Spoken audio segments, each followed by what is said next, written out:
জো বাইডেনের প্রেসিডেন্ট থাকাকালীন সময় ট্রাম্প বলেছিলেন, আমেরিকার ৫ জন সবচেয়ে অযোগ্য প্রেসিডেন্ট আমেরিকার যা ক্ষতি করেছে তার চেয়েও বেশি ক্ষতি করেছে বাইডেন প্রশাসন। তাই শপথ গ্রহণের পরেই বাইডেন প্রশাসনের নেয়া ৭৮টি নির্বাহী আদেশে স্থগিতাদেশ দেন তিনি।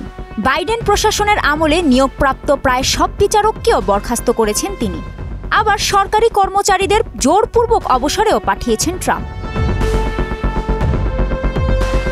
শুধু তাই নয়, তার ছাঁটাই তালিকায় রয়েছেন ফেডারেল সরকারের হাজার হাজার কর্মচারী। তার চোখে অনুগত নন সেনাবাহিনীর এমন একাধিক কমান্ডারকেও তিনি ইতোমধ্যেই সরিয়ে দিয়েছেন। নানা অপরাধের অভিযোগে ট্রাম্পের বিরুদ্ধে যারা তদন্ত করেছেন এমন ফেডারেল তদন্তকারী ও আইনজীবীদেরও বরখাস্ত করেছেন তিনি। দি অ্যাটলান্টিক পত্রিকার লেখক টম নিকলসন বলেন, মার্কিন সরকারের সব প্রতিষ্ঠান এখন ট্রাম্প প্রশাসনের হাতে জিম্মি হয়ে পড়েছে। হাজার হাজার মানুষ কোনো কারণ ছাড়াই চাকরি হারাচ্ছেন। আমলাতন্ত্র হ্রাস ও অপচয় বন্ধের কথা বলা হলেও বাস্তবে তিনি নিরঙ্কুশ ক্ষমতা হাতের মুঠোয় এনে ফেডারেল গণপ্রশাসনকে যথাসম্ভব দুর্বল করে ফেলেছেন। ক্ষমতা লাভের পর ট্রাম্প কি করবেন তার নীলনকশা তিনি নির্বাচনের আগেই করে রেখেছিলেন। এখন কেবল ধাপে ধাপে তারই বাস্তবায়ন চলছে। নির্বাচনের আগে ট্রাম্প অভিযোগ করেছিলেন বাইডেন প্রশাসন বিচার বিভাগ ও কেন্দ্রীয় তদন্ত সংস্থাকে নিজের প্রয়োজনে ব্যবহার করছেন। ক্ষমতায় বসে ট্রাম্প এখন ঠিক সে কাজটিই করছেন।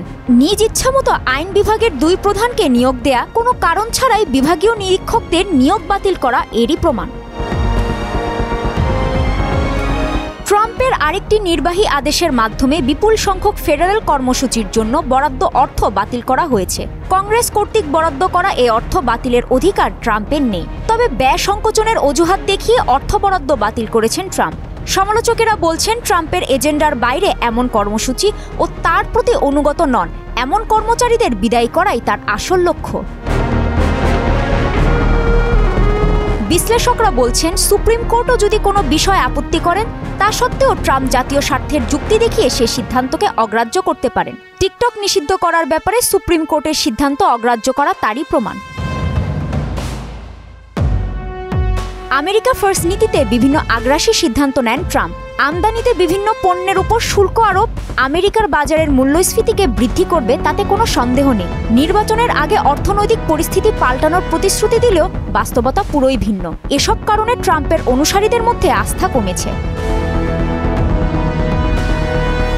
সম্প্রতি ওয়াশিংটন পোস্ট ও ইপসোস পরিচালিত জরিপে দেখা গেছে 57% মার্কিনী মনে করেন ক্ষমতা গ্রহণের পর ট্রাম্প তার সীমা অতিক্রম করেছে। ক্ষমতা গ্রহণের আগে ডোনাল্ড ট্রাম্প বলেছিলেন একদিনের জন্য হলেও তিনি ডিক্টেটর হতে চান। তবে তার আগ্রাসী আচরণ কি এই ইচ্ছা পূরণের ইঙ্গিত দেয়?